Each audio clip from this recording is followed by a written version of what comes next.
আসসালামু আলাইকুম। সুন্দর একটি কারের কালেকশন নিয়ে আসছি। এটা দরজাগুলো সম্পূর্ণ ওপেন হবে, মুভিং হবে।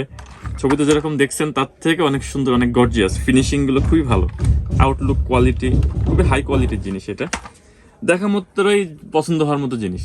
যে কোনো বাচ্চাকে গিফট দিতে পারেন। আশা করি আপনার চয়েসের প্রশংসা করবে, রুচি প্রশংসা করবে। রেখে দিলে শোপিসের কাজও করবে। হ্যাঁ, প্রোডাক্টটির কোয়ালিটি অনেক সুন্দর, অনেক দারুণ। এটা আমাদের কাছে অ্যাভেলেবল পাবেন। আমাদের দোকানের ঠিকানা খুলনা নিউ মার্কেট 1 নম্বর গেট থেকে ঢুকে ডান সাইডে 6 নম্বর দোকান বিচিত্রা কসমেটিক্স।